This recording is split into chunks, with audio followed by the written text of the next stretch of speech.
and welcome to another episode of the Sharp Side of Paranormal. I am your host, Cody, and all I'm gonna say is it has been a crazy week. That is all I'm gonna say. Some exciting news. I am in the process of starting a paranormal podcast network that will benefit those that are on it, and it won't cost anything.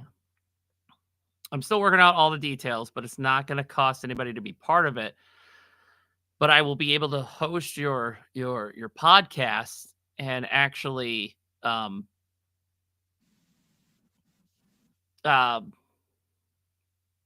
sorry, I lost my train of thought. Anyway, I'll be able to host it, and it'll be able to be put on like Apple Podcasts, Spotify, and all different types of streaming services. So still working out details on that. I think it's going to be cool, and eventually would have like an ad revenue thing because I found this new hosting company, and it's quite affordable. So yeah, I'm excited for tonight because the group that I am bringing in is a group of people that are first responders. Now, a little bit about me, if you don't know, I used to be an EMT and firefighter. So these people are right up my alley, and they probably have the same sense of humor that I have. So a little warning, it could potentially get a little dark in this episode tonight. So I will bring on Jeremy and Jess right now. Hello.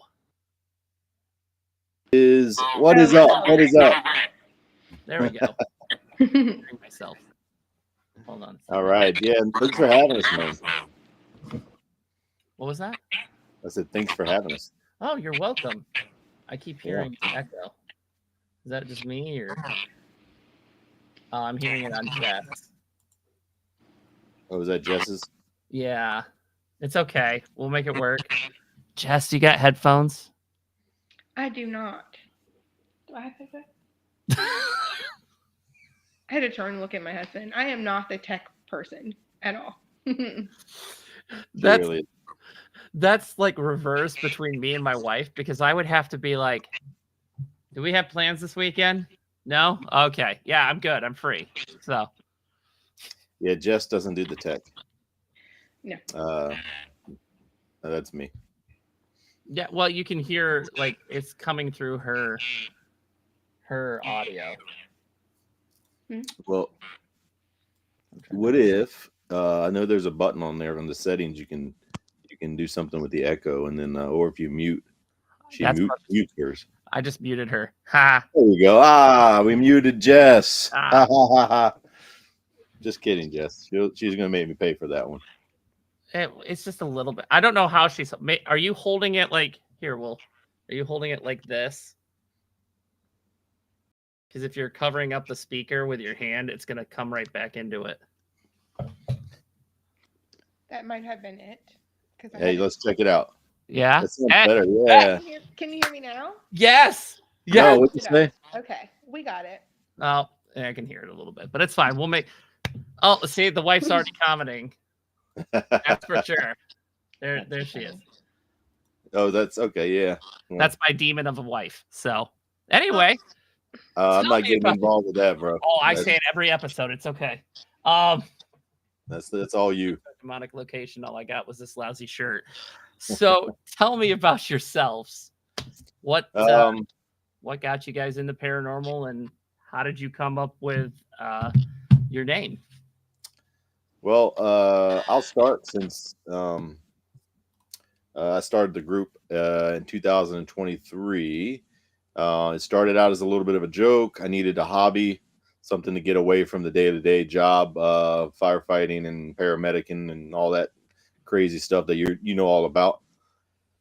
And thought it would be kind of fun to go out to the woods one night and see if we can catch some ghosts. And we caught some interesting things. And then that sort of developed into, hey, let's go do this a couple more times. Then I got a call from this crazy lady and her husband saying that they would like to join in, and that he's a fireman in Williamsburg. And her and I went to EMT school a long time ago when we were younger.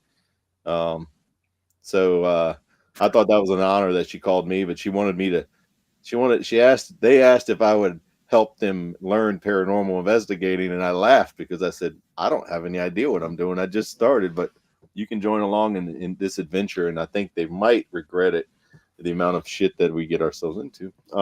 But that's how that started, man. Beyond the Badge Paranormal just kind of represents who we are. You know, we're doing things beyond the badge that we wear every day. So basically leaving that badge behind, that job behind, and going out and trying to have adventure. And you know, our big idea is to try to make a connection with something on the spiritual side of things. Learn stories, the history of places, things like that. And then of course you got the mental health aspect of it that we tied into it. But yeah, I've loved paranormal my whole life. I'm 43 years old, and for at least 30 years of it, I've been obsessed with the paranormal, which makes me a weirdo. But I just found out this year that there's thousands of weirdos just like me that also love the paranormal. So I like that's to how- think I'm normal and everyone else is weird that doesn't do the paranormal. So that's just me. yeah.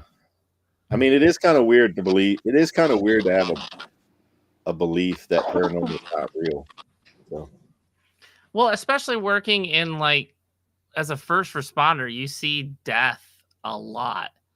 And Right. you always like get this feeling when you're working somebody like, and they're not, and you don't get them back, and you don't get Rosk, and you feel like they're still there with you, but yeah, not physically with you. So I don't know. That's kind of why I was like, I saw this post and I was like, hey, I'm going to go do a paranormal investigation. It was me, my wife, my coworker who was an EMT, and her fiance. And we went, and then I got hooked, and here I am. So yeah.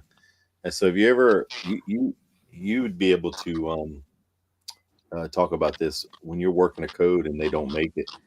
You ever stood around afterwards and just felt like their spirit is still standing there with you? Because I've felt that numerous times. I have a couple of times felt like there was somebody watching me. It's like, I don't know.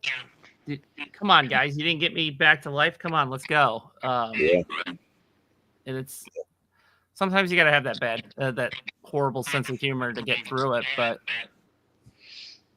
yeah, I mean, yeah, I agree with what you're saying. I've definitely felt it. Mhm. All right, enough about me. Yeah, Jess. I've done paranormal or been into paranormal for most of my life. I started seeing spirits when I was 5 years old, so it has always been in my life. And then as I got older and I kept scaring the shit out of my parents, I was kind of forced to suppress those abilities that I have. And then about a year or so ago, my husband took me on an anniversary trip to Gettysburg, and everything woke up in me, and I was like, I really want to do this. We need to find a group. Like I'm ready to go. We watched all the shows, Ghost Adventures, Ghost Hunters. We watched all of them. We were ready to go. And then we came home, and I was like, oh my God, I know this guy. We took EMT together, and he's doing a group. Like maybe he'll like bring us in on our group and in on his group, and then we can learn stuff from him. And it was a really funny conversation because Jeremy was like, yeah, we can learn together. Like, okay, great. And so we've been doing that for the last year, but learning and growing together. That's always fun because you have not only your experiences in the paranormal, but you can use that experiences from your first responder life in the paranormal. And sometimes I like to think that I have never been to a location where I have not been touched or there's not a lot of activity. So I like to think that the spirits pick up on the fact that I was a first responder and I'm there to help. So I think they're more apt to communicate with me. I don't know, just a theory. So it's really crazy you say that, Cody. We have talked about this for 12 months. Literally, we every place we've been. If you go back and I know our episodes have gotten better over time, but if you go to like the evidence page on our website or go through like and look at the evidence we've caught, every place we've been, we've either caught. I'm not talking voices that are like, man, maybe that's a voice, maybe someone farted, I don't know, but everything that we have is 100% Class A EVPs. There's never been a question. I mean, if you listen to Melissa yell, "Please help," you listen to the little girl at the Manor House, the voices at Sweet Springs, the voices at St. Albans. There's absolutely no doubt. There's something non-living speaking to us, and on top of that, we've been touched. We've seen things. We've smelt things. I mean, lavender at Waverly, smelling the lavender lady there at Waverly. Every single place we've been, and we make jokes about it. We talk about like, how in the world can such a small little group of people always catch literally the best evidence that's possible? I mean, I've been watching shows on TV for 30 years, as long as Ghost Adventures, I don't know if you're even allowed to say that anymore, but Ghost Adventures, I watched the very first little documentary they did. They've caught some cool stuff, man. Over time, I think things have changed and maybe they got some, high Hollywood effects or something going on, but we seem to catch something substantial every place we go. And we always talk about maybe they just see us as first responders. We are traumatized, that we're screwed up. I mean, who knows, right? And so when you said that, it really resonated with me. It's like, maybe that's the key. Maybe they also feel bad for us. And I don't know, man, but it's weird. It's so weird. And now we go into places expecting it. We're like, well, something's going to happen. I don't know what it is. It's going to be exciting when I listen to those hours of video. And they say that if you're a first responder, you have a mental illness. So, going into these locations, it might be something like that. But like my first experience was at Indiana State Sanatorium. And I don't know if you've heard my story about my first investigation, but it was me, my wife. We're in this big Ghost Hunts USA group, and we're in the nursing home section. And it's dark, but you can kind of see because of the little bit of ambient light outside from the moon and whatnot. And they put me in the nurse's station by myself, and everyone's split up, standing in doorways. And there's this linen closet or storage closet, and the door opens and like this white figure comes right past me. And I don't know if you guys have ever seen Accepted, where they start the fake college, Jonah Hill and Justin Long. Oh yeah. That scene where Jonah Hill screams, that was me. I was like screaming, and you could hear my wife laughing her ass off down the hall at me. So they moved me into the intersection of these 4 hallways, and literally people, the tour guides and some other guests witnessed this apparition come up to me. So loud. That's what she said. So loud. Shut your face. And it comes up to me, puts its hand on my shoulder, and then disappears. So that's insane. Yeah. How do you debunk that? I mean, people will say things, but it's real. Well, there was a wet spot on the floor that wasn't there before. No, I'm just kidding. But hey, by the way, your wife is awesome. I just want to let you know I love your wife already. She matches my energy and smart assness 100%. I got the old snip last year, and she got me a goodie bag, and it had like sorry about your ding dong. It was a box of ding dongs, or feeling a little less nutty on some nutty bars. And wow, she sounds awesome. I know. She is awesome.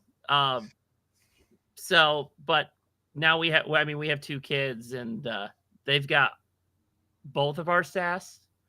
So I'm screwed. But yeah. Sounds like it.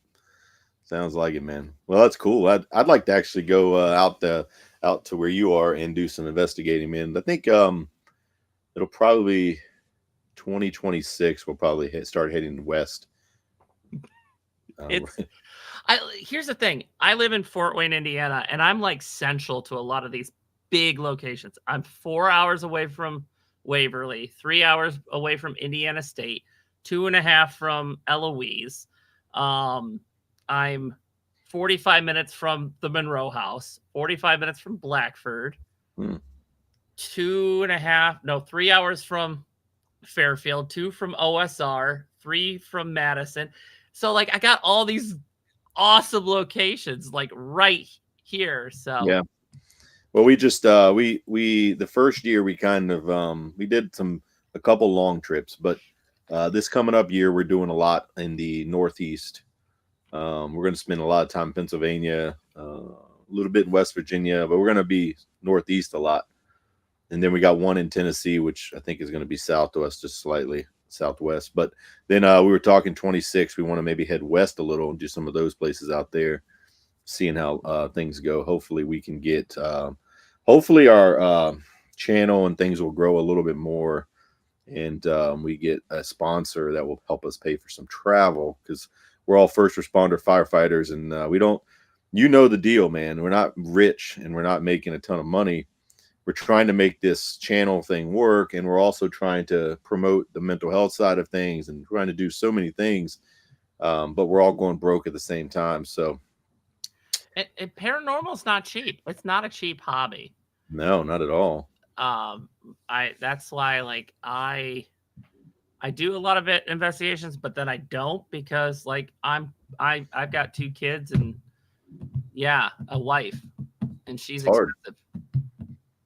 It's really hard. I mean, but anyway, I love it. Jess loves it. Randy loves it. And, we have a great team behind us, but Randy, Jess, and I, and we call ourselves the core, because like we do a lot of the legwork for stuff. Now, my sister's a nurse. She's joined the team. She's been great on booking places and helping us get booked into places, because she works from home a lot, so she has the opportunity to really reach out to people where, I'm at the firehouse and Jess is at the vans and Randy's at the firehouse. But it's nice that she helps us out a lot too. She's been really helpful. The reason we got 25 booked already pretty much is because of Randy working on the back end, where we don't have to deal with it. She just texts me and says, "You want to go to West Virginia State? Yeah, book it. You want to go here? Yeah, book it." And then it's like, all right, well, y'all got to all pay up, so. But I'm hoping that one day we can get some of it paid for travel wise, but it takes a while.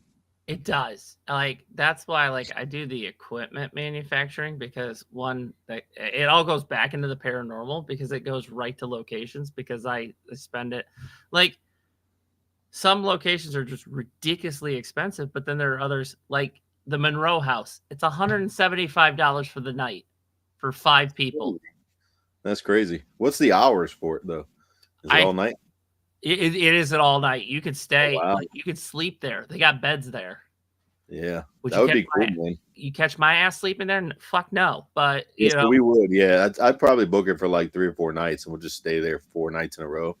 That'd be probably the best thing to do for us. So cool is the Blackford County Jail, which is another haunted location, is literally right across the street. That's awesome. That's a good idea for us. We can come and do both places. That'd be awesome. I've been to the Monroe House 4 times now, and I've got.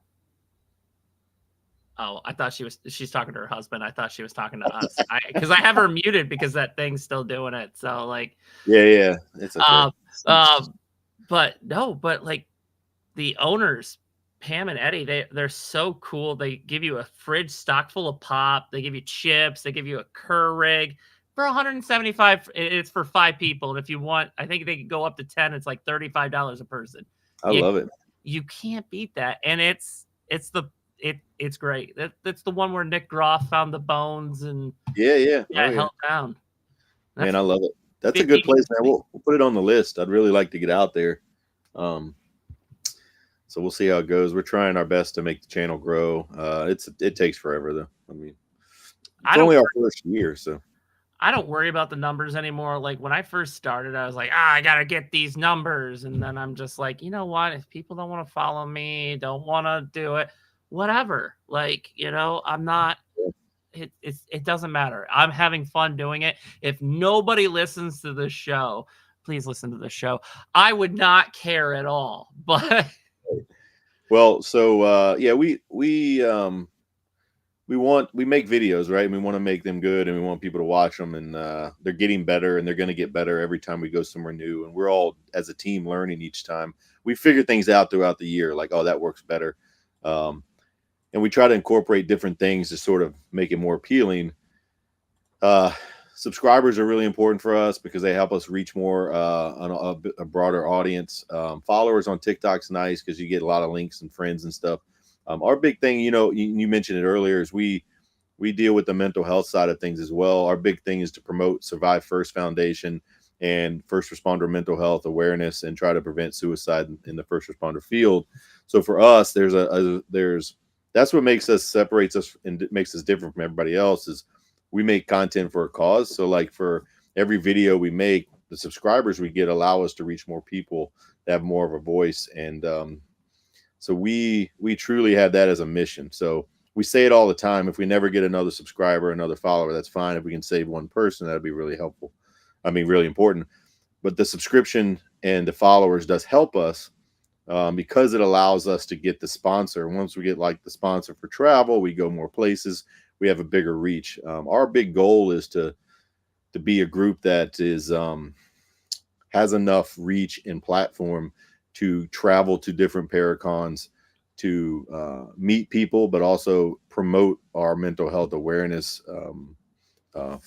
field. At that point, that platform, we really want to push it, because I've dealt with mental health issues as a firefighter paramedic. I know you have, I'm sure, too. Jess, her husband, everyone in the group has some sort of trauma, but we see it all the time. We see people that are struggling in our field, and then we hear about people who are committing suicide. And then if we could just reach those people, right? But how can you reach people with 600 subscribers? I mean, I can. 600 people is, not bad, but what if we had 20,000 subscribers?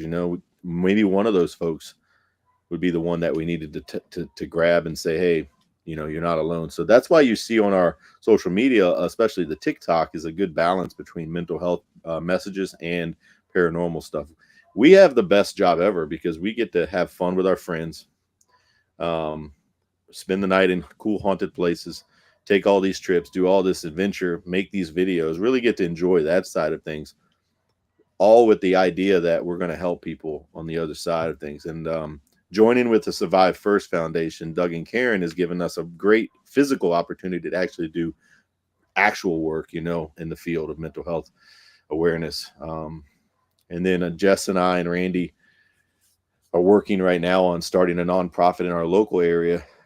Beyond the Badge really is starting a nonprofit in this area that's going to provide mental health resources and training to the spouses of the first responders, because we feel like we can save a home and a family by providing the training to the spouse and the family members. So when the first responder comes home from a hard shift, they recognize the signs of trauma, and instead of it causing a big blow up and a fight and a divorce, it's the opposite. They know how to handle it. They know the signs and symptoms, the signals, things like that. So we're actually getting ready to, we got some meetings coming up in the next week. So with some important people in the area, so we can start that. So it's really crazy when you think about it. We're just a paranormal group, right?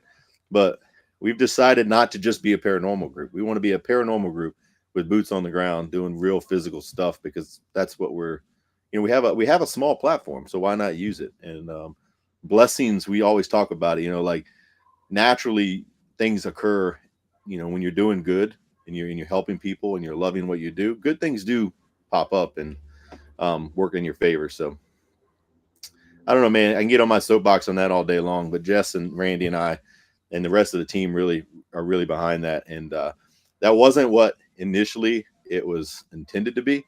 That wasn't what Jess and Randy asked to be a part of. But as Jess will probably tell you if you ask her, it's a daily thing with me. It's, hey, I got this idea, we should try this. And then, oh, hey, we should do this. Oh, I want to do this as well. It's like never stops, Yeah, we have these little business meetings. We have these business meetings, and they're annoying. I annoy them to death, I'm sure, with all these ideas, and but they're so supportive of me. They're like, oh yeah, that's a great idea. We'll try that. And I'm sure they're back home like, man, this has turned into a lot more than we expected. So, yeah, man, I love it. Jess, is he really bossy? No, he's not bossy at all. He will always call and tell me like, hey, I went to sleep, woke up, and these are the 10 things that I'm thinking about this morning. What do you think about them? And he is very much like wants my input on them, and he wants me to like really, I don't know, be super invested in it, right? And then be super transparent with it, like, oh yeah, let's do that, or I don't know if we should do that yet, because Jeremy likes to get ahead of himself because he just gets on fire. But no, he never drives me crazy. No pun intended. Firefighter. Yeah, I got it. Are you the type of firefighter that likes to cause chaos in the station? Because I was the type of guy that, like, it would be the end of my shift, the oncoming shift's coming in, and I'd be like, hey, guess what? We slept all night, and then walk out the door. You might have to mute Jess for this. I muted her again. Because I got a lot to say about this. So, I'm a troublemaker 100% of the time. Shit stir, prankster, you name it, I'm doing it, man. Every single second of the day. I walk into the firehouse thinking of things I can do to mess around with people, start stuff. I like it when the chief walks in, and I like to get the table going, even if I don't agree with I don't care what any of the stuff they're talking about, but I will act like I care, start a fight, and to just sit back and giggle. And they'll actually look at me like, man, you stir the most shit out of anyone in this fire department. I was like, yeah, man, that's what I like to do. I prank the rookies. So yes, I'm a shit stirrer, as well as with my Beyond the Badge team. There's nothing makes me happier than to hide in a dark corner and jump out at them as they come around the corner, or reach my hand through a window, try to grab them, or jump scares are fun for me. So yeah, we have a very similar personality, Cody. I like shit stirring and having fun. We have a great group, man. We laugh a lot, lots of laughs, and I was at the Monroe house last year, and they had this like giant like skeleton, and I hid it in the bathroom right before I left because I wasn't going to stay the whole night like everybody else was, and I left. And apparently one of the girls went in there to go to use the bathroom and like freaked the fuck out that there was a skeleton in there. So it's like, yes, I'm the type of person that like I'll hide and I'll scare people. It's great. Well, yeah, I mean, there's a time and a place, right? So when we're doing something investigating wise, I try to keep it together. But when I have the opportunity and I know they're coming from the 2 floors down, I'm definitely going to the stairwell. And I'm definitely going to be in there making noise when they get in there, just because I know they're going to love me for it afterwards. Yeah. I'm also the one who talks a lot during the investigations and provokes. I wouldn't say provoke. That's not the right way. What I do is I want something to happen, right? So a lot of times you'll see me stand up and say some things. And sometimes Jess has to tell me, hey, man, you got to be careful. I don't know what you're saying right now, but it could end up being bad. And usually it does. For a little while. I've had many things follow me home. I just think it's my personality.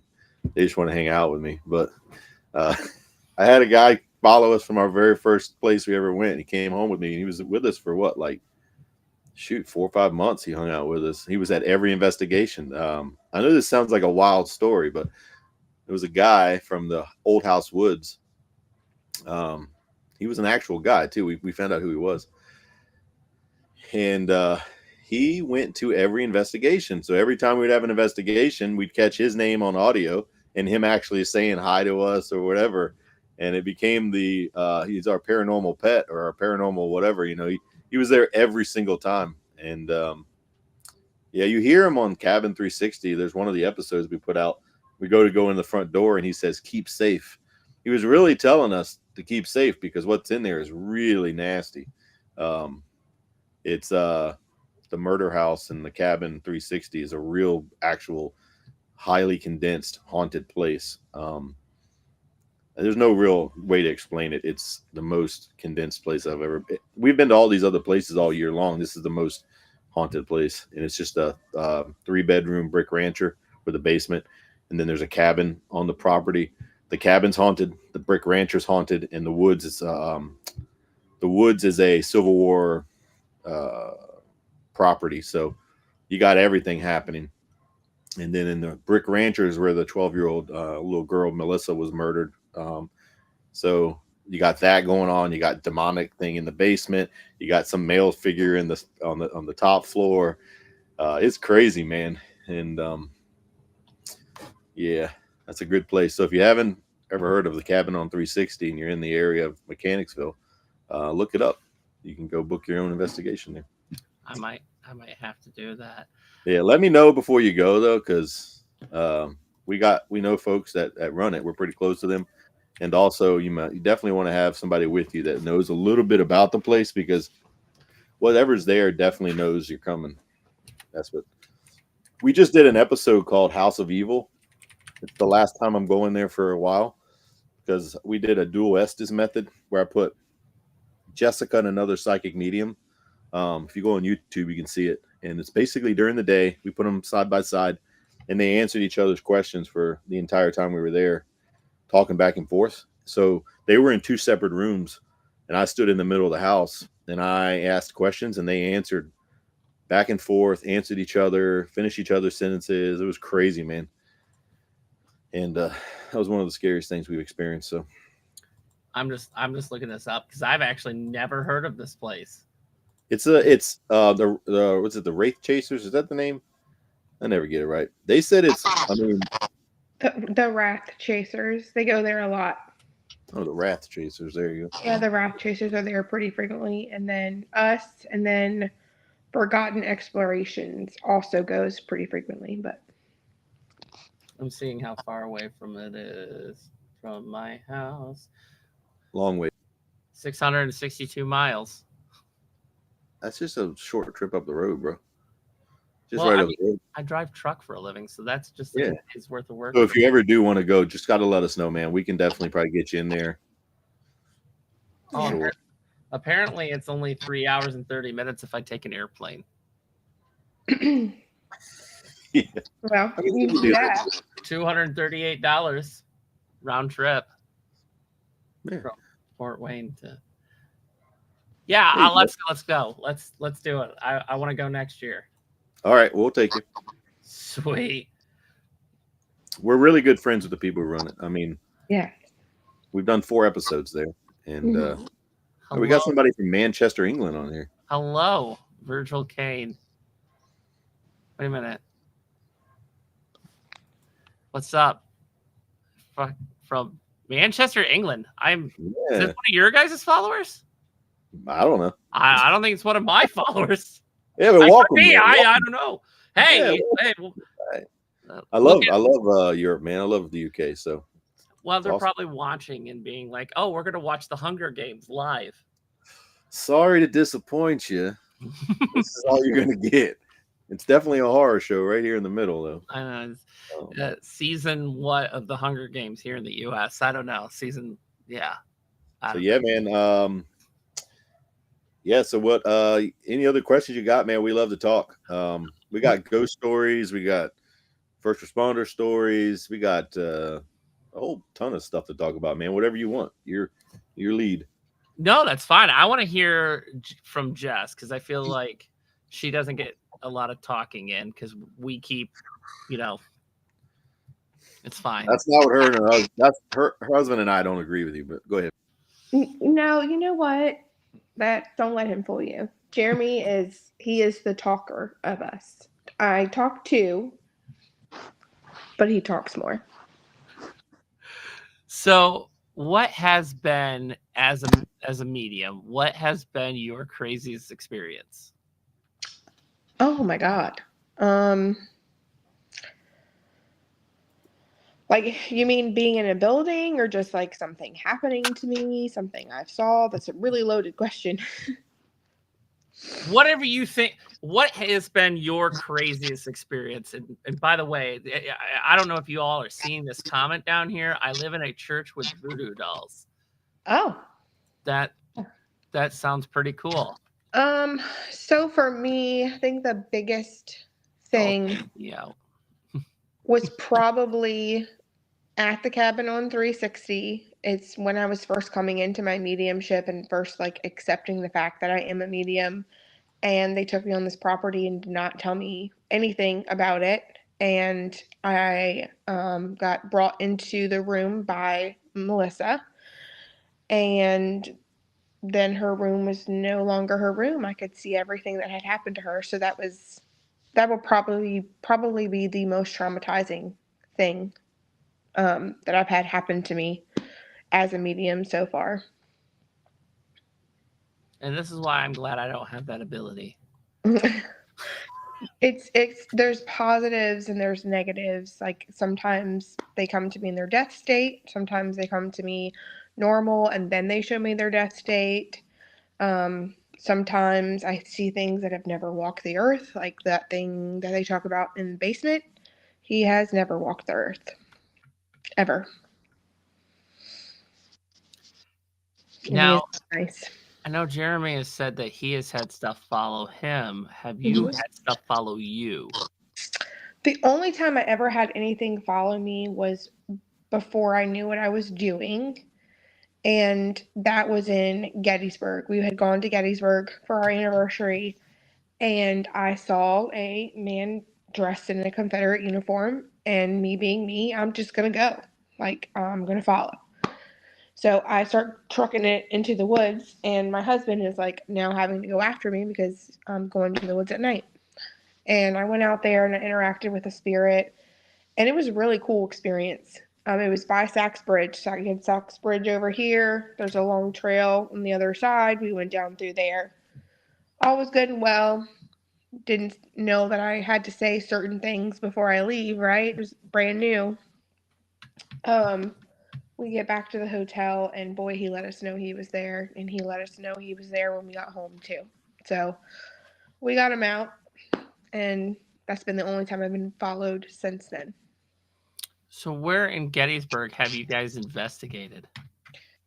So we went just and did, because we had never really investigated before. So we did the group investigations, and we did the orphanage, and we did Jenny Wade's house. And then Randy and I took it upon ourselves to go around the battlefields kind of on our own. And then we did Sachs Bridge on our own.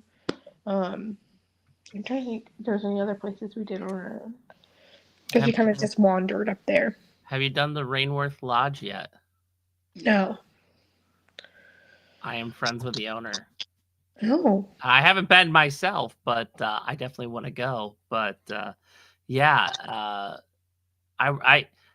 have yet to go to Gettysburg, and it is on my list for 2025. It's absolutely amazing. Hey, hold on. Let me ask you something, man. So we're going to be there in July. We got an amazing opportunity this past weekend. I was in Jersey and New York City at the. I was in New Jersey for the Para-Unity Expo.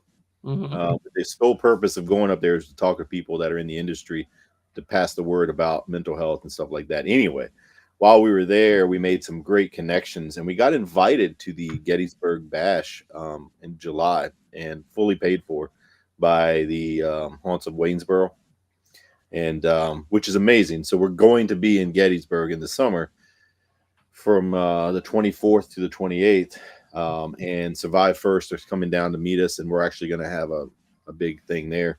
The plan is to do some investigating in Gettysburg while we're there during the nighttime. There's no reason to just go back to the hotel and go to bed. You know, we're paranormal explorers. We stay up all night. So, and being firefighter and paramedics, we're used to being up all night for many days in a row. So it should be fun.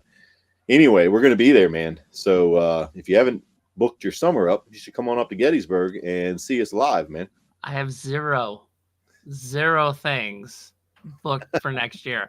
I actually was going to take next year off, not from investigating, but from like Paracons and stuff. But I think I might show up to Gettysburg. You should go, man. And so you know people, and the guy who owns Survive First is friends with everyone and knows everyone through the FBI and all that. and says that he could definitely get us into some of these places we would really like to explore. So, if you do show up, make sure you come over to our table and or send me a message on Messenger, and then we can all go out. It's not going to be our entire group that's going, just because of the logistics of it, but we would love to maybe have you come along and experience a little bit of it, and that'd be pretty cool. We just got to link up we got to link up in July. So it's July 25th through 27th is the Gettysburg Battlefield Bash.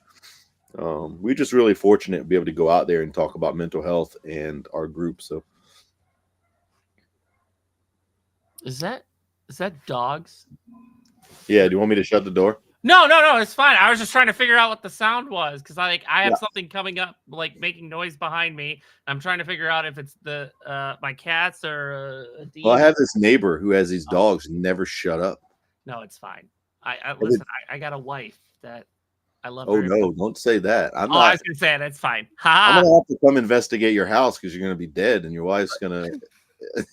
She's gonna charge money to come talk to your ghost if you keep talking crap about her. Put the frying pan down. Just kidding. No, I can shut this door though. You won't hear me anymore. No, it's not that bad. I'm just playing. It is bad because my bedroom window is right next to this lady's porch, and her stupid little wiener dogs like to stand on the rail of the porch and bark at weird times of the night. I would rather have that than what I have. So I said I live in Fort Wayne, Indiana, and we like to play a game. Is that gunfire or fireworks? So, yeah, our area is pretty nice. We don't worry about that too much. I give my wife a lot of shit, and I don't know how she puts up with me or why she puts up with me, but she says she won't murder me because our kids need our father. So yes. I mean, if that's your end, man, that's all you got, I guess. Till they turn 18, and then I'm screwed. That's right. All right. What else you want to know, buddy? Top 5 places. No, 5 is a lot. Let's go top 3 places. Yeah, we've only been here a year, man. That you haven't been to yet that are on your bucket list. We talk about this all the time. So a bunch of them are actually getting knocked off our list in 2025, which is nice. So we're doing Pennhurst, West Virginia State Penn, Trans Allegheny, and was it Bushy? Bushy, yep. Bushy, yeah. Those are the 4 we've already booked for 2025. Brushy Mountain? Yeah. Yes. My dad lives an hour from there. He lives near Gatlinburg. So those are 4 big ones we want to do. The Hinsdale House is one Jess and I agree on. Sure. What else? I mean, there's so many, but those are like some big ones that we want to do for sure. What's it spell? I make K2 folders for your K2, and I had a Hinsdale House one. This is FCI Con. Oh, nice. Fairfield County. That's cool. I have 3D printers. That's my stress reducer. I love it. Stress.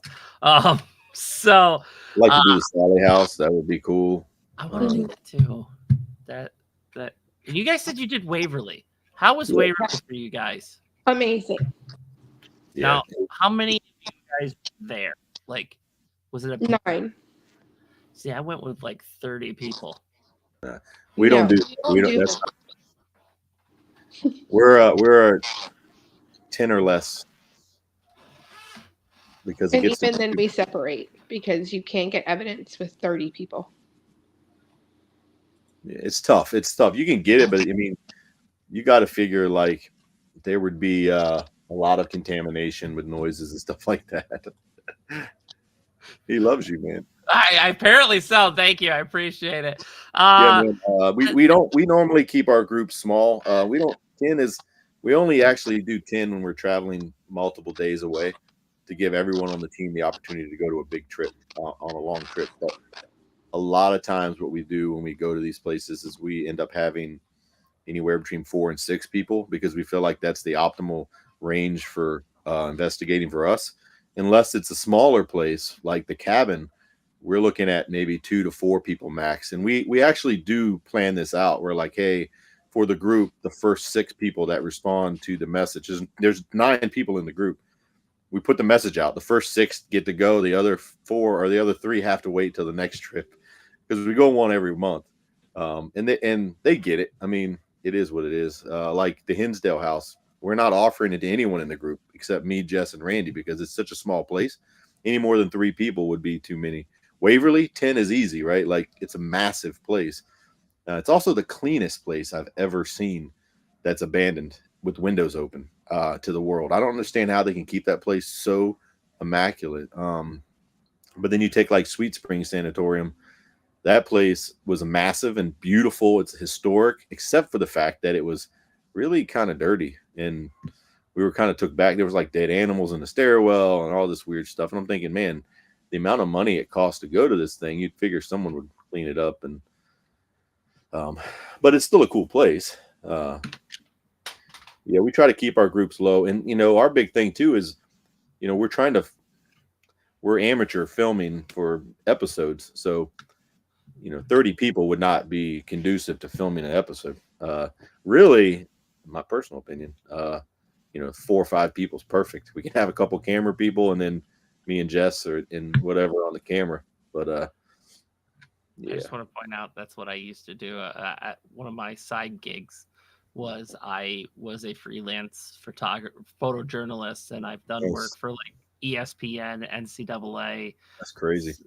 It was fun stuff. But yeah, I mean, we're totally amateur, man. I've built all the cameras. I'm doing our own stuff, but I do a lot of editing with the Premiere Pro, and I'm learning that whole process. So the videos are getting a little better each time as I learn. Oh, well, that's how you edit that, or oh, that's After Effects. So I learned how to create stuff on After Effects now. Finally, I'm sorry, Jess, that we're boring you. Well, hold on. Before we asked her to join the podcast, she was probably in bed already. Were you? I feel bad. I don't at all. She's fun. Okay. I loved Waverly. I did it back in August, and I did a 30-minute in the dark solo in the body shoot. Oh yeah, that sounds fun. It was great. I live streamed it onto my TikTok. That's right up my alley, man. Like every place we go, I ask the group to allow me to do a solo somewhere. Except for, I don't think we did it on Waverly because I don't remember what we did at Waverly. But most of the time we do solos just because I enjoy them, you know, personally. Jess is going to do a big solo at St. Albans coming up. We're actually going there in November, the end of this month, to end our season. We're ending it. The blonde bird isn't too bad at all. This guy, is he in his bathtub? I have no. You're getting hit on by a guy from UK, Jess. Congratulations. Yeah, he's from Manchester, England. I like it. Hey, it works. I'll take it. But yeah, we're going to St. Albans to end the season. So we kind of started the season. First big place with St. Albans. We did a couple little things, but we're going to end it there. So Jess has informed me that she would like to do a solo while she's there. So yes, I very much would like to. When we were there last time, I wasn't as skilled in my abilities. And so I had the, I don't want to say a bad word. Shit scared out of me. I'll just say it. Oh, I have the explicit warning on Okay. iTunes. Well, I had the. I literally said fuck earlier. What are you talking about? You know, so we were there and I saw a shadow man and he was very large. And then Jeremy was like, oh, hey, go in this room. And I was like, no, I don't like this room. He goes, great. I'm going to leave you in here with this camera. And I'm thinking, okay. And he was like, and I'm just going to walk down the hall. And I was like, no, I feel like you're just going to haul ass and I'm going to be the only person on this floor. So he did keep his promise. He didn't go too far. But he didn't run very fast when I told him I was being touched. He just came in really nonchalant, like, you're fine. You're fine. I'm like, the dead's touching me. He's like grabbing my neck. Yeah, sure, I'm fine. And then we ended up having some cool audio of like, you can hear him in the room and he talks and all that stuff. So now I want to go back up there to the thing that scared me, not scared by myself, to show him who's boss. Hey, tell him So what I said to her was, we had been communicating with little Jacob, who was murdered there. And I said, don't worry. Little Jacob likes you. He'll protect you. And she's like, are you serious? I don't want a little ghost kid protecting me. I'm like, but he will. You'll be fine. Don't worry. Yeah. So the thing is what I'll do on every investigation is I'll go up to someone and say, this would be the perfect time for you to walk down that hallway by yourself. And they're like, hell no. I'm like, all right, take this camera. Have a nice day. And I do it. I get such a kick out of that. Actually, now that I think about it, I think I might be abusive to you guys. I really apologize. Point it out. I get a kick out of watching other people be scared. I don't know what it is. I'm really a messed up dude, man. I'm German. We had Randy go on that one place, and he said he went up there. He went all the way down to the end of the hallway. He stood there for a few minutes, and then a whole bunch of noise started happening. And he said, "Hell no," and turned and walked away. He did not stay up there the whole time he was supposed to, but he did it solo. I mean, it counts. He finished early. So yeah, man, we try to have a good time. We try to have a good time. Try to keep it in. Don't, man, just let it out. It's fun. And apparently, it's okay. Now I can't wait to investigate with you because I feel like it's going to be epic. Because I'm the type of person I'm there to investigate, but I like to fuck around a lot. Last year we had I was again at the Monroe House. They had they hosted a birthday there for me. So I did a birthday investigation at the Monroe House, and I kept scaring people all night long. And I felt so bad. And then when I left, I went and started banging on one of the windows, and you could hear them scream inside. So it was a good time. It was a good time. I have payback coming. I know it's coming. So absolutely, without a doubt. Yeah, man, we have a good time too. I mean, I think the spirits like it when you mess around with, because they join in. Well, so think about this, man. And I was listening to Amy Bruni this past weekend from Kindred Spirits, and she was saying that you go to some of these places that are popular, every single night, these spirits hear the same questions and see the same pieces of equipment and get the same boring. How do you get spirits to be interested in what you're doing to perform for you? You can't go in and be like everyone else. You can't go in and it's like explaining the REM pod to them. They've seen it every day for years. They know what a REM pod is and how it works. They probably know how it works better than you do because they're the ones who manipulate the damn thing. The Ovilus, they know how it works better than I do. I don't know how the damn thing works. I turn it on and it says shit. And I'm like, all right, well, whatever. They know how to go in there and manipulate it so it says the shit that it says, right? So she was like, when you go in these places, think about what you're asking. They've heard these questions so many times. They're not going to respond to the same simple question. Can you tap on the table? Man, maybe they're tired of tapping. But how do you engage them?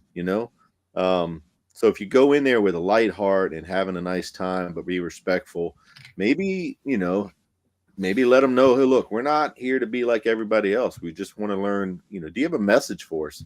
We want to learn who you are. We want to learn a little bit more about this place. This was your home, or, what happened to you, and you'll get more responses. And when you think about Jess and I, when we think about it, that's how we do every investigation. We go in lighthearted.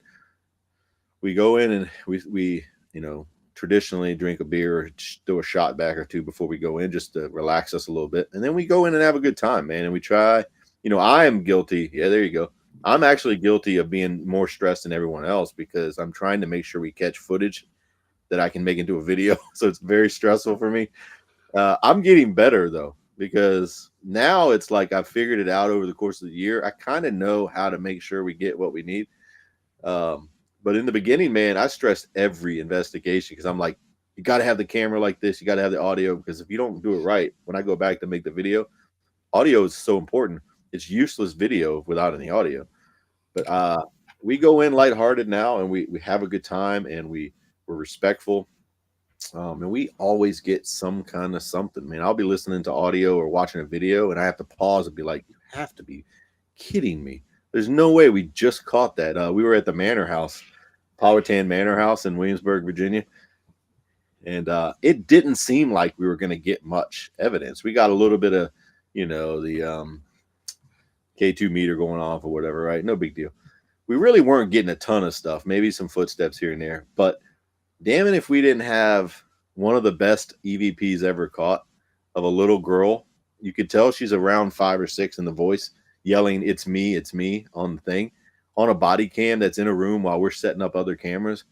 I mean, that's incredible evidence, and I put it out there on TikTok, and, people see it and we get some followers. I'm thinking, how can people not be like, what the hell?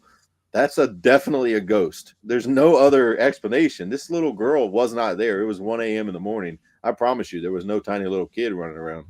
And it's clear as day. There's no question about that. It's clear. And so we, it's wild, man. But we made a contact with her. We talked to her for like an hour before that, or hour or two before that, and really focused on getting to know her and making her feel comfortable. I know when we were in the room, Jess and Randy and I, we were really careful about, she's a child, right? So sometimes the REM pod can be kind of scary, with the noises. So we wanted her to feel comfortable, and we talked to her about, what noises it's going to make. And we showed her, and we were really careful, like we were speaking to our children. Anyway, and she responded, man. And she flickered the lights on and off, which I asked her to do before we left. We were getting ready to head to the basement. I said, hey, we're leaving for a few hours. Make these lights go on and off if you want to. And daggone it, if that little girl didn't flicker them little lights back and forth for like 20 minutes, which was fantastic. So yeah.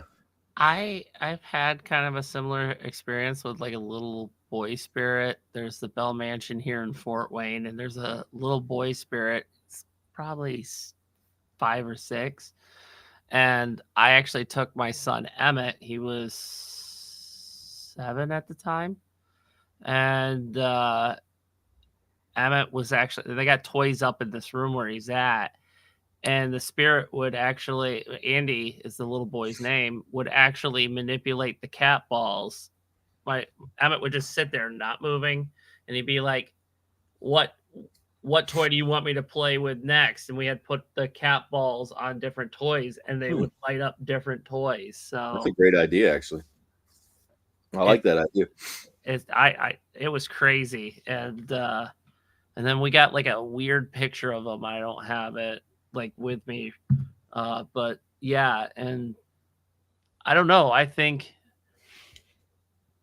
kid spirits are fun, but they're also scary, because how do you know it's a kid and not something mimicking a kid?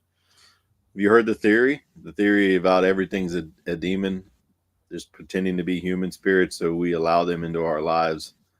Have you ever heard that theory before? It is a very religious theory. Yes, I have heard it. Yeah. So there are no actual. The theory is there's no actual human ghosts. It's all demons pretending to be human ghosts, mimicking people that we care about or that we're connected with or whatever. So we're interested in them, and we continue to communicate with them so they can infiltrate our lives and our minds and our, thoughts and stuff like that. So yeah, that's a theory that is out there. I'm no expert. I have no idea what the truth is. We could be talking to something absolutely evil. It's not going to stop me from doing what I do. I mean, I truly enjoy the paranormal investigating.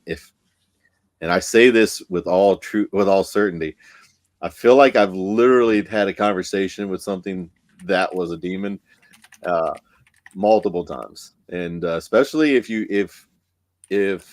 watching this podcast or listening to this podcast right now, I'm promoting our channel, but go to House of Evil. It's 45 minutes straight talking to something definitely non-human and evil, because it says our family's names. It knows my grandmother's name from my dad's side. That was like, who the hell? I didn't even know her name was that until I went back and researched and said, shit. I said, what's my grandmother's name? And it said Mary. And I said, don't ring a bell to me. Well, guess what? I went back and said, Dad, what was your mom's name? He goes, Mary. And I went, fuck. Like this thing really went after us, and then it got nasty, man. And then at the very end, with a slight bit of provoking, aka read the Bible and tell it it's not as powerful as it thinks. It attacked one of the psychic mediums, and we caught all that on video, man. It's incredible 45 minutes of it's just like Blair Witch, man. There's no editing other than, you know, like putting them side by side so you can see the two psychics talking. And remember, they're in two separate rooms, man. It's the craziest thing I've ever recorded, and it was all on cell phone video because it was kind of weird. They told us not to bring cameras, and they Facebook Live it, but no hard feelings against them. Would have been a better video if we had our cameras there, but we made it work. But it was scary. Jess was one of the psychic mediums under, and she didn't know what the hell was going on outside of the Estes method because she can't hear or see anything. And every time we woke her up, we're like, you're not gonna ever believe this.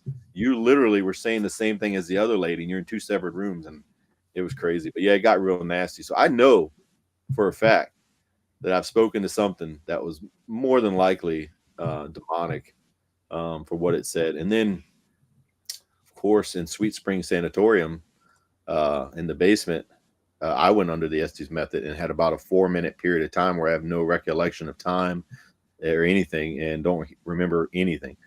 And while I was under, and I only knew this because when they woke me up, they all screamed and cussed at me and drugged me out of there, told me we weren't allowed to stay there anymore because things got crazy. Apparently, I had a couple really nasty demonic laughs when they were asking questions about whether or not it liked to scare us.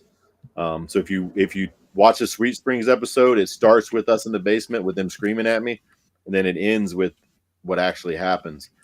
It was really weird, and I remember none of it. The only thing I remember is waking up thinking something is really funny, but I have no idea what the hell is funny. And what's scary about that is they were literally asking, do you think it's funny to scare us? And I had this really scary laugh, and then I wake up thinking this is the funniest thing I've ever heard. I have no idea what the hell is what am I laughing about? So you see me like really confused, totally belly laughing, have no idea why I'm laughing, but again being yelled at by my team that we got to get the fuck out of here. We got to get the fuck out of here. And I'm like, what are you talking about? And that's actually on my top 10 of the scariest things that have ever happened to me in my life because I have no fucking clue what happened. I personally don't like going under for Estes. I did just recently in August at the Monroe house, and I heard demonic a couple of times. And then I heard my son's voice come through saying, "Hi, Dad." And I ended it right then and there. Yeah, they are really nasty. They're very nasty. So, you know, I don't think that there's something demonic there. Even it used to be called the Monroe Demon House, but it's now the Monroe House Haunting or whatever. They dropped the demon. I don't think there's something demonic there. Malevolent, yes.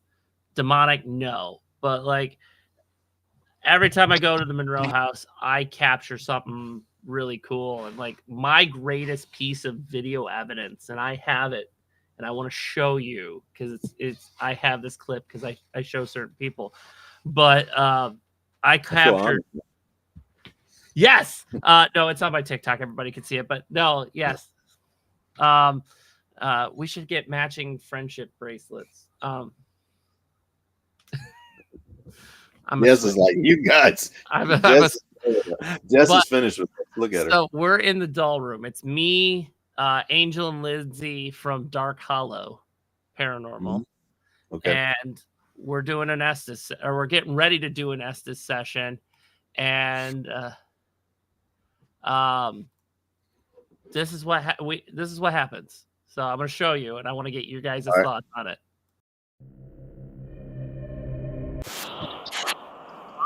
I have no idea what I just saw. Hold on. Technical difficulties. That's all. Show me. It didn't work. It didn't work. I didn't see anything. I saw a pink room, and I thought it was really pretty. Yeah, that's one of the videos, but like It's not my phone. It's okay, man. Yeah, it's fine. I'm not I'm just taking, gonna I'm send it not to taking my myself. heart I have symbol it on- back. I have Still it on mint my phone, and I'm just gonna send it to my computer, and then. I'm not Anyway, going. that was the video that I had set up for. That was gonna be my intro, and then I changed it. Yeah.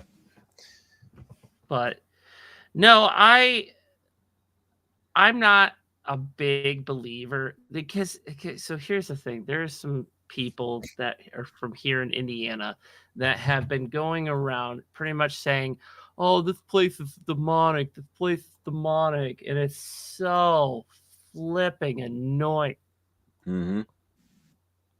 And Yeah. it's like the statistic likelihood of you getting something that's actually demonic is like less than 1%.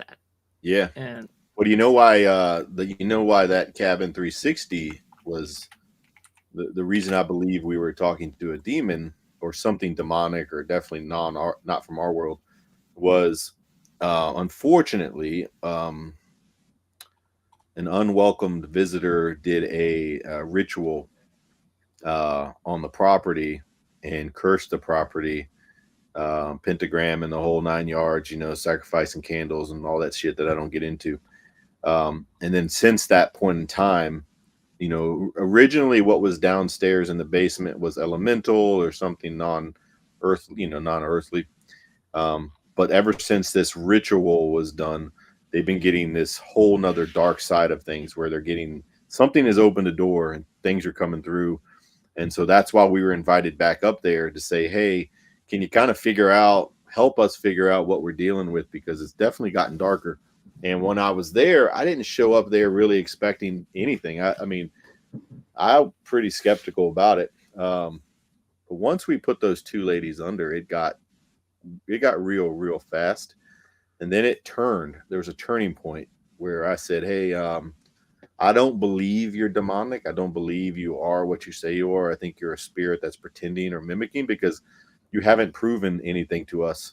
I don't think you are what you are. And then it started listing people's kids' names, which was really weird. Fly right here. Kids' names. It's a demonic fly. It's a demonic fly. Well, as soon as I saw it land, I thought, wait a second here. Anyway, is that the same fly that landed on Mike Pence's head a few years? Never mind. It might have been. Yeah.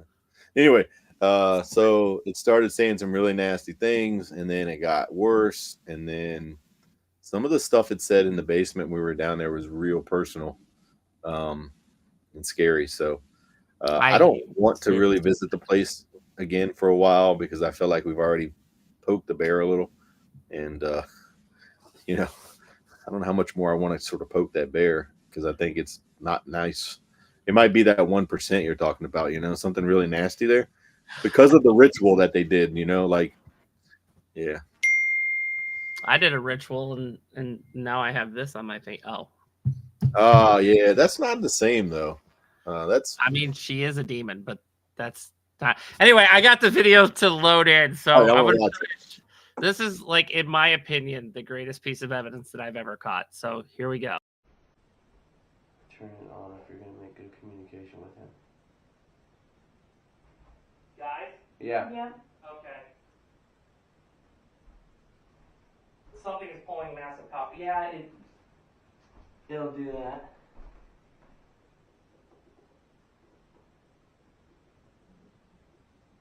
Are you shitting me? Okay, do me a favor, wait till it stops. I want you to walk out and walk back in. And see if you can make it again. Did you see the cat ball? Yeah, it moved and yeah.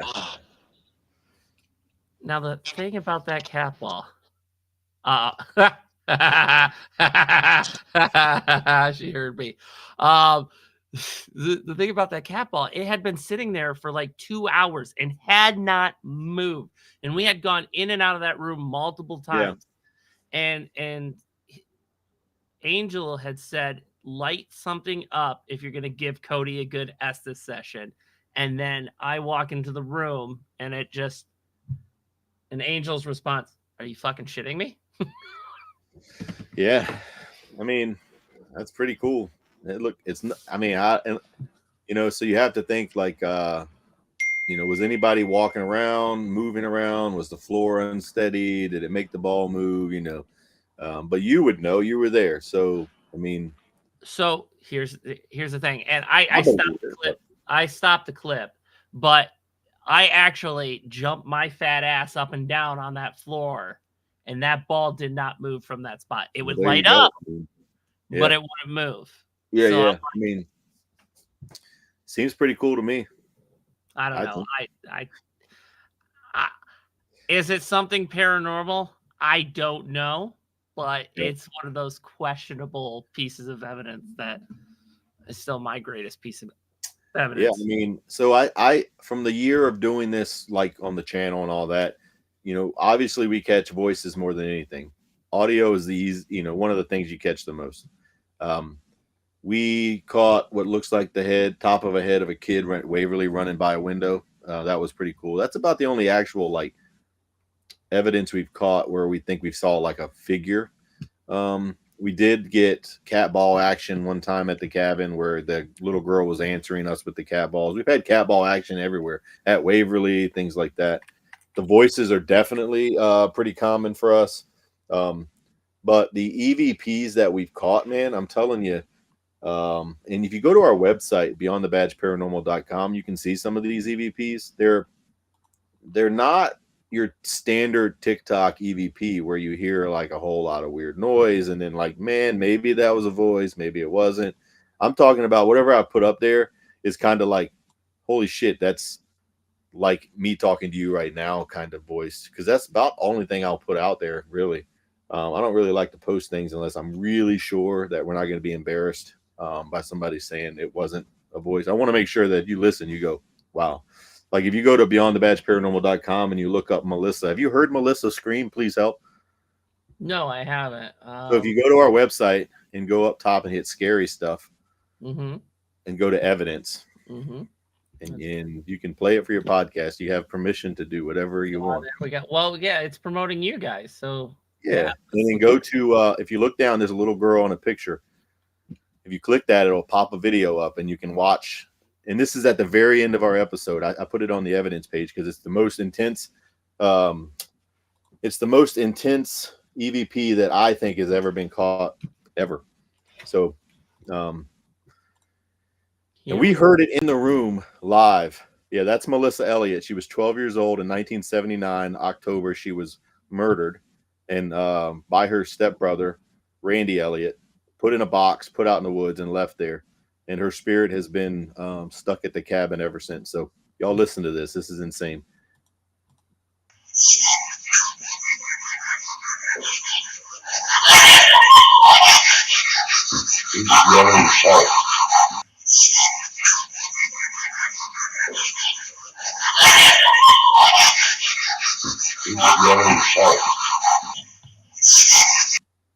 Wow. It's we heard that in the room. The only thing I did is just amp the audio up a little, so like the gain, so you could hear it better. Because in the room, we all said, "Did you hear a little girl scream? Please help!" And we stopped right away. Everybody said, "Hold on a minute, stop everything, fucking listen to the digital recorders," because I swear to God, we caught a girl yelling, "Please help!" So we rewound it, and when we heard it, we were like, "Holy shit!" So I went back to my computer real quick and said, all right, let me increase the gain a little. Let's see if we can really hear what she says. I don't want to be, I want to make sure we hear her message. And she screams in pure panic, "Please help." And that's like, there's no question about what she's saying. And there's also, if you listen, you can tell she's a female. It sounds like she's about 12, 13, 14 years old, which would match the story. And that was caught in the room, man. And that's not even we've caught multiple ones in there, but isn't that wild? Now, my question is, do you think that was an intelligent response, or do you think that was a residual It's response? residual. It is. So, okay. And I'll tell you why. We have a scientific theory about this. So we have caught Melissa talking to us. And when we're talking to Melissa in the intelligent form, she's a sweet 12-year-old little girl who's not fearing for her life at the moment. she talks to us very kindly. It's thank you and I appreciate you, and she responds to us like a child would respond. But every day that you're there, at some point during the day, there's a repeat of tragic, Melissa, you get as well. The help and the, the yells and stuff.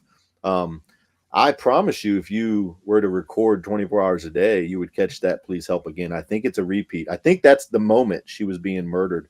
I think that's the moment she was being, because she was raped and murdered. I think that's actually the moment caught, implanted into the building there, that we catch her yelling, please help, is when she was actually, her life was being taken, unfortunately.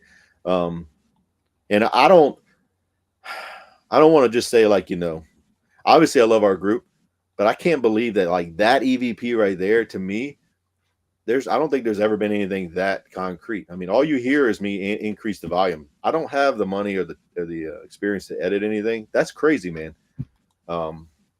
And I always let people hear that first. I'm like, hey, you want to hear something really scary? As soon as I let them hear that, they're like, you got to be kidding me. I'm like, yeah, so subscribe to the channel. That's all I'm saying.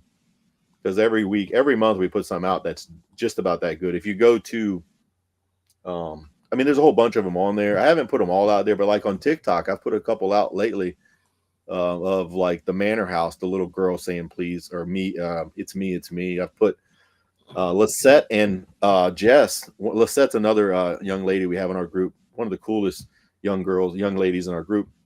She's also a firefighter, and they're walking through Sweet Springs through one of the little rooms there, and they're like, hey, how you doing? And you hear in the room on the camera audio a male go, talk to me, like, and you hear it echo through the room. Okay. And then Lisette has a nose ring, right? And then all of a sudden, now I don't believe Spirit Talker app works that much, except for the fact this one time it says nose ring immediately afterwards. And Lisette's like, are you kidding me? And so, but they didn't hear the voice. I only heard it on the audio when I was watching it. They didn't hear the guy. But when you listen to the voice, I swear to God, it's echoing in the room. It goes, talk to me. And you can hear it echo through the room. They never heard it. For some reason, it didn't hear. If you go to the TikTok channel, I think I put it out there. Oh, it's on your TikTok. Okay. Yeah. It's you'll see, it looks like two people or somebody's walking through something. It's insane, man. Everywhere we go, we catch the most insane EVPs, and yeah. I'm looking for it. Let's see. Let me see. I can help you. I try to post these things because I'm thinking one day. EVPs ever captured? That's probably the little girl yelling, "It's me." You can look at that one too if you want. Setting up the camera, the body camera captured a young girl. You can listen to that one too if you want to. There's one called Sweet Spring Sanatorium, episode 6. It's on our TikTok. It's like, yeah, you'll see what looks like somebody in a jacket, like right here. See, oh shit, I don't know what I'm doing.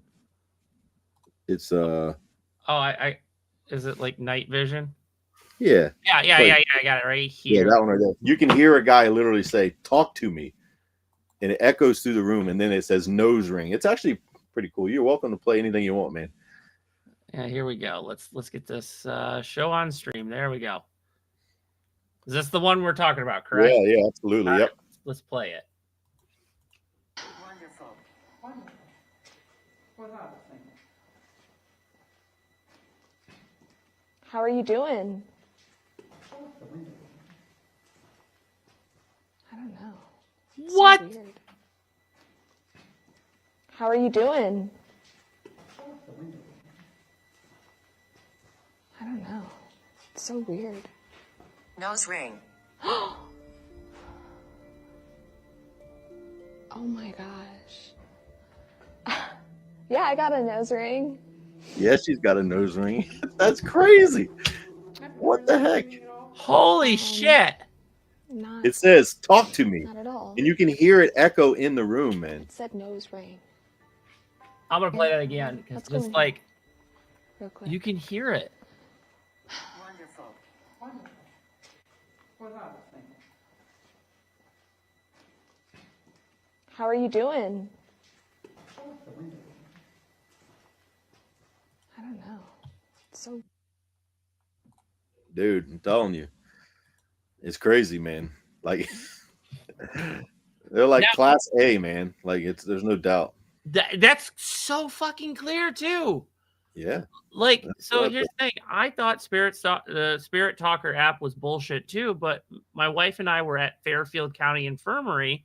We're in the basement. There's a casket down there. And I said, hey, get in there. And she's like, no. And then I got, haha, dare, or haha, Taylor, dare. And I'm like, Yeah, I don't understand how it works sometimes and doesn't work other times. It's crazy. If you look at I mean, and this is what we're doing. If you look at the Manor House one, the best one ever caught, really, I don't know if it's actually the best one we ever caught, but it's pretty freaking amazing. This little girl yells, "It's me." You can hear Jess in the background answering me a question because I'm asking her, hey, where can we put these cameras to make sure that we catch this little girl? Because I'm using her psychic abilities at that point. And you hear her going, and then as she's saying that, you hear, it's me. It's the scariest thing. And when I was listening to this on the audio, trying to do evidence review, I was at like 2 a.m. at the firehouse. I had to pause, get up, walk around the station for a minute because I was like, you have to be shitting me. There's a little girl that yells, it's me. And it's, we love sharing these voices with everyone because we think in one full calendar year, we have proven the paranormal exists with all the voices we've caught. There's no way that you can debunk any of that. I mean, you can't debunk that guy. He wasn't there. You can't debunk Melissa yelling, please help. And we just have countless moments. Yeah, listen to this. It's crazy. wouldn't it have been funny if it was like, it's a me and Mario? Oh. It's a me and Mario. Welcome to my house. That would have been funny. So when I go to Paracons, I do this kind of like the Billy on the Streets type bit. It's Cody at the con, and I go around with my recording microphone, and I ask people questions, and then I do stupid jokes. And I was at Penhurst, and I was like, you guys got to watch out because there's somebody selling fake Ouija boards here, and I bought one. Turns out it was a Luigi board. It kept saying it's a me, Mario. That's funny. I gotta do the dad jokes because it's funny. So here we I go. like it. My wife is just up to here with it.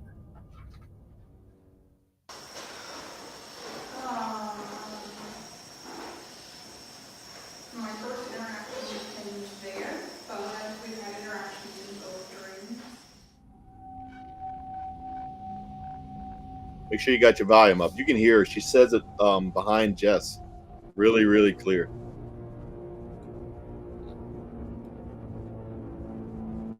I swear, if this is one of those jump scares, I'm just kidding.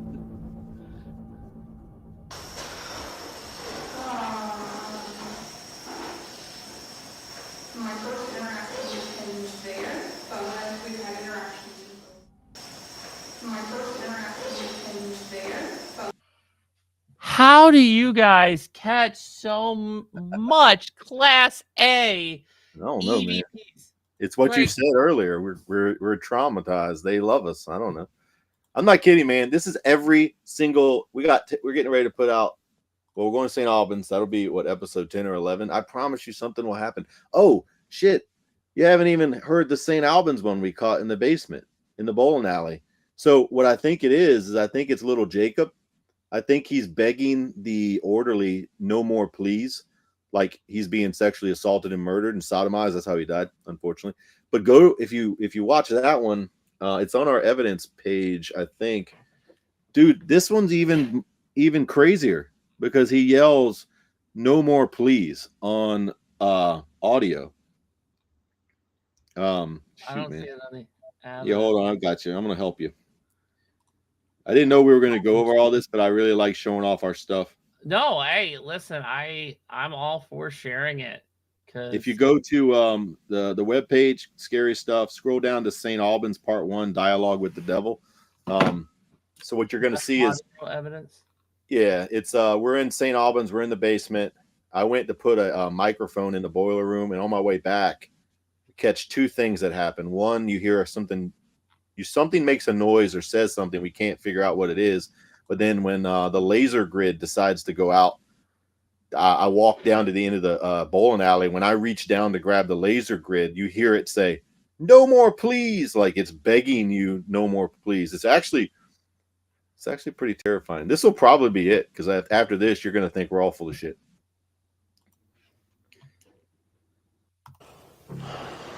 Why don't we take one of our mics and leave it in the room? Yes. Are you okay? Are you okay?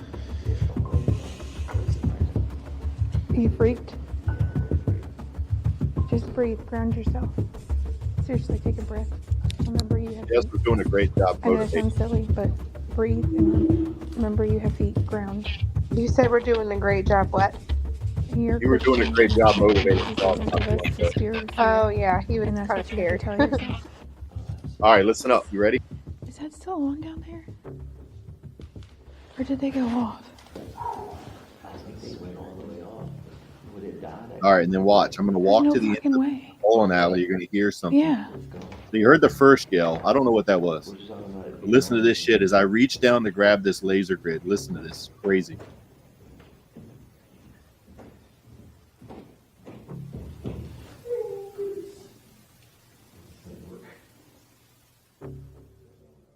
No, you have to put work in for that thing to turn off. That's what I'm like getting at. So it's going to replay itself. Is that still on down there? Or did they go off?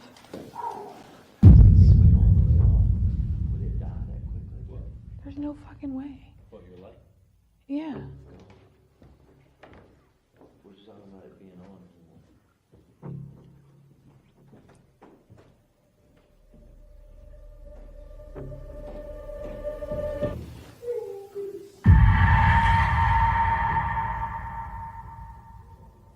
No, you have to put work in for that thing to turn. What the actual fuck?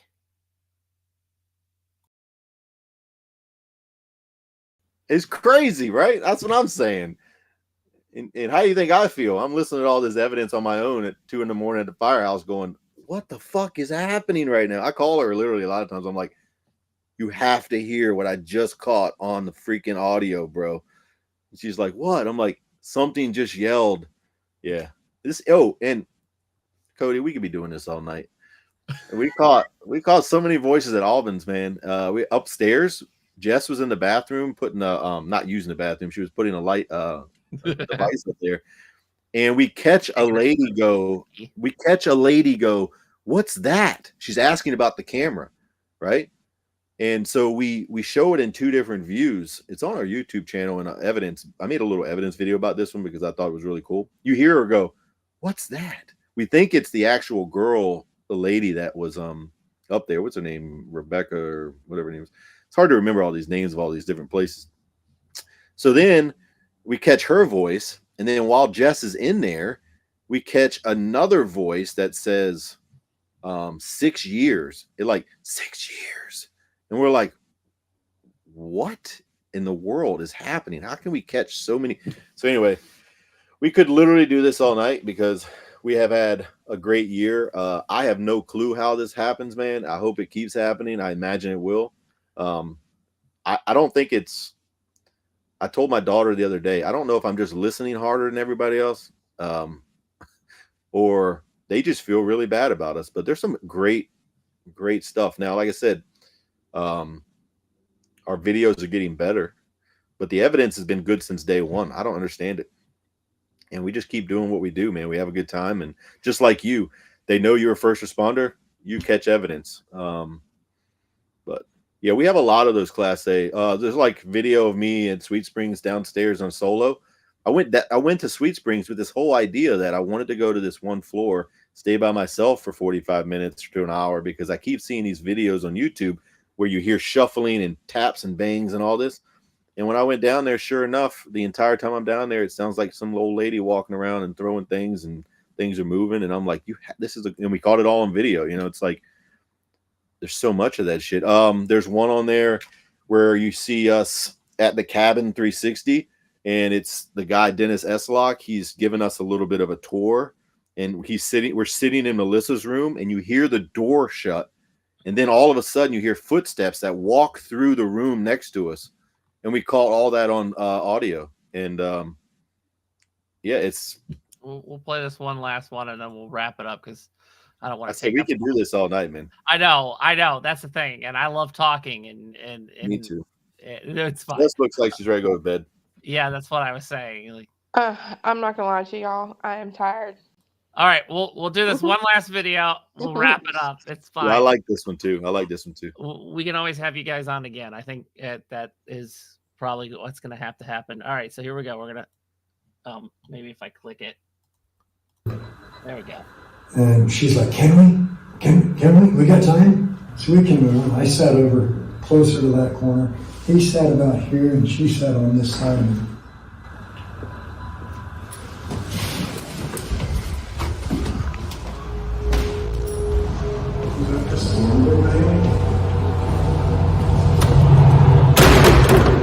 What you see is The dude had that sharp crack to it.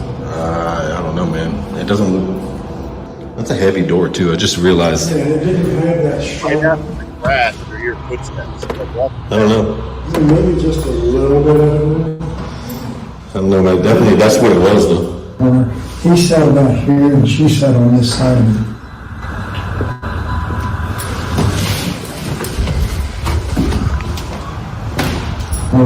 He sat about here, and she sat on this side of me.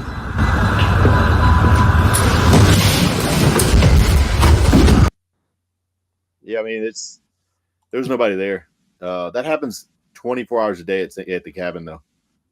Why do you And guys? you know, have so I would say many? even crazier than that is when we're in the basement and it picks out who's the atheist in our group, and it's literally naming the people in our group. Oh yeah, so we were down there one time and I didn't know this, but one of the guys is an atheist, and the tour guide said, "Hey, whoever is the least faithful is going to be attacked." Well, we didn't know that the least religious was a guy named Chris Jones. Anyway, while we're down there, and also to say something on this matter, Lisette, that one girl that was there that heard the other voice, she wasn't even there, right? Her first name's Lisette. So anyway, we're down in the basement. The other guy, a guy named Joshua Cross, has got a little spirit box, and he's got a spirit talker. He's got two things going on at once. And you hear him say like, "Hey, my name is Josh. This is Jeremy." And you hear Jeremy in the little thing, right? And then you hear, "This is Randy and Jess. And this is motherfucking Chris Jones." And it goes, "Hi." And then he stops. Oh, and then he stops talking, and you hear Lisette. No, not Lisette. And then you hear Chris Cross Jones. Chris Jones. Yep. Chris. And it literally what it's doing is it's trying to figure out which one it's going to attack. So it says Lisette first because Lisette believes in God, but she's not super religious. I don't know what Cross's religious beliefs are, but I know Jones is an atheist. So what is actually happening down there is it's saying Lisette? No, not Lisette, because she's not there. And it says her name so clearly on there, and you can hear it go, no, not Lisette. And it's very, very clear. And then it goes, Chris, Cross, Josh, Jones. Yep, Chris. And then boom, right after that, that dude starts having chest pains and gets attacked, and it's saying like we're behind you the whole time. Yeah, and we caught all that shit on video too, man. Yeah, I could like visually see the entity, if you will, running up on him. And at one point in the night, I actually had to take him out and pray over him with holy water to get him to come back. And then last thing, we took him away. We said, "Hey, you got to go, man, because this thing is after you." We took him out. We put him in the other house on the property and said, "Stay here." So me, Jess, and Randy said, "Hey, we're going to go back over there." We walked through the door, and the first thing that stupid spirit talker app said was Jones. Now, Jones was the one that it attacked. It literally said Jones as we walked through the door. We're like, no, bro, we're not doing this, man. You're not taking Jones from us. We kind of like him. So of course we brought him back later to a sacrificial lamb. But anyway. So Jeremy and Jess, where can we find you online? I know we've shown a little bit, but Yeah. So we have social media outlets. You know, we have YouTube and TikTok and Instagram and all those things. Our YouTube channels where you can subscribe and watch some videos and catch that stuff. TikToks is great, so you can go in there and watch some stuff. I post on a daily basis there. The easiest way to get to know us, know the team, know the mission, see evidence. And if you are someone who's interested in starting paranormal investigating, on the website, I actually created a knowledge center so you can learn about the tools, how the methods of things we do, how you can build your own equipment. I put links to Amazon for all the camera equipment, all of that, right? I build equipment. Yeah, no, No, it's I'm not kidding. that. I'm It's not that. So we don't build the investigative equipment, Oh, but like the camera I use. So the camera I use, instead of spending $6,000 on a camera, I spent like $200 on a camera, but then I outfitted it with a whole bunch of stuff that made it easier for us. So I put those links on there for people so they could good thing. learn on their own. So there's that stuff. So the website beyondthebadgeparanormal.com is your all-inclusive, everything you ever want to know about us and the group and everything in our missions and podcasts. So like your podcast will be, I'll post that on there that we had our podcast and that people can go listen to it. It's a link for everyone to go watch that as well and listen to it. So the website is the thing that we like to really promote the most because it has so much information. But YouTube subscription is great. People like us. If they just like the message or the mission, go to the YouTube Beyond the Badge Paranormal. Go in there and subscribe and like. That helps us a lot. Remember, the more subscriptions we get, the better chance we have to reach more people by getting sponsors. And that's really helpful in this business because shit is expensive. And if you like the evidence we bring you, we can't do it unless we actually go places. So I'm gonna share this real quick as you guys are talking. Yeah, there's our website right there. There's a camera build. So if you click on like buy camera, right? If you click on that, it actually takes you to Amazon where the camera is actually located, and it'll take you. So you don't have to go like for me when I was trying to learn which camera to buy. I was like, all right, well, nobody's ever showed me how I'm supposed to do this. So this is a great beginner camera, right? They're cheap. You can outfit it to have night vision or IR lights and whole 9 yards, the battery. So if you look on that part of the website, I even have on there where to get the zip ties to hook everything together. I mean, it makes life so much easier to have stuff available at your fingertips, man.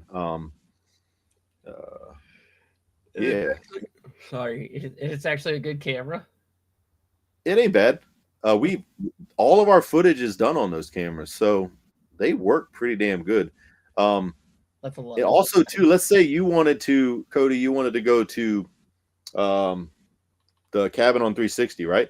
Or Sweet Springs or any of those things. If you go to our, if you go to the history section or whatever like that, you can actually click a button. It'll take you to their. So if you click on, let's say, click on Waverly, you can just, as an example, it takes you to Waverly's website where you can book your own tour. So we don't want to hold anything back. We want to give everybody the same opportunity that we have.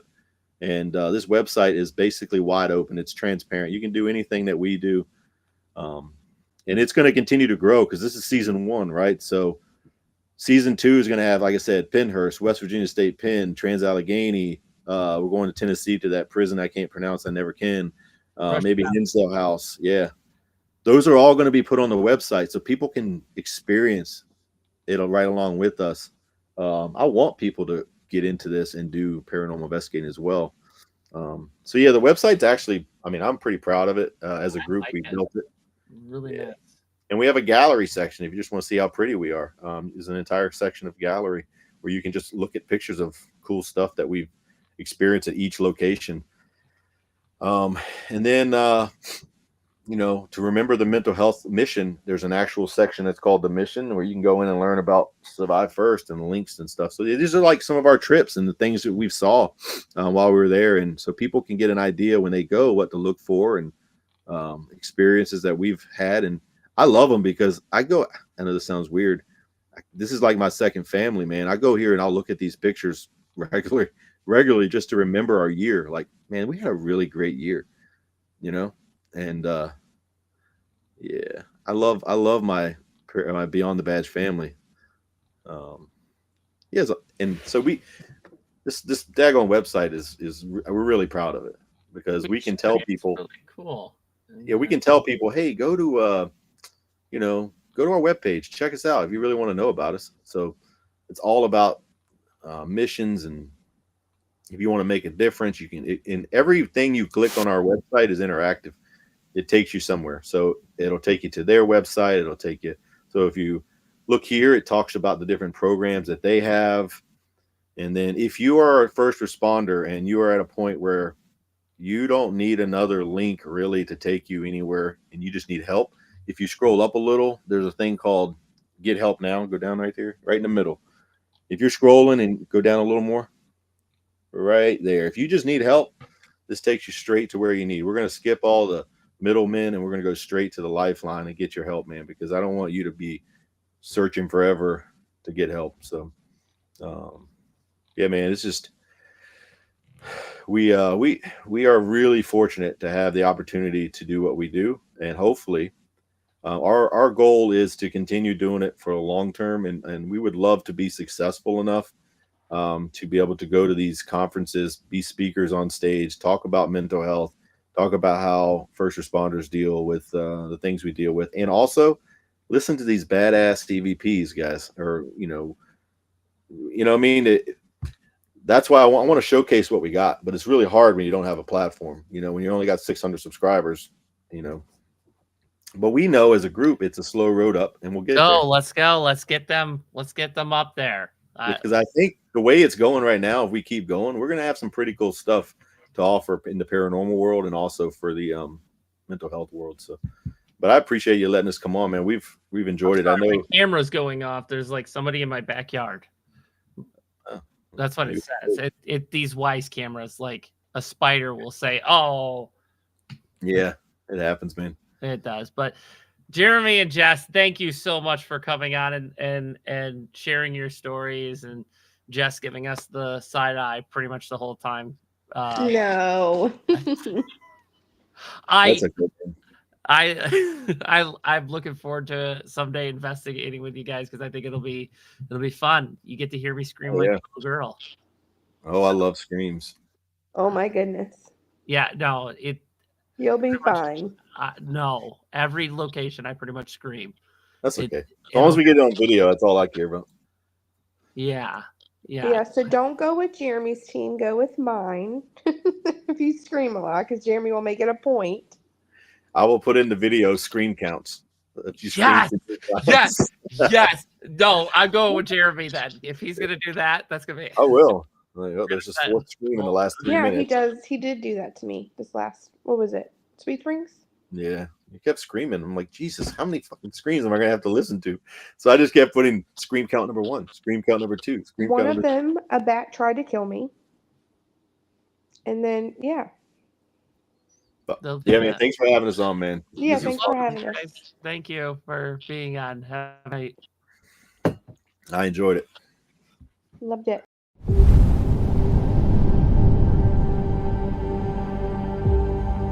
You still there?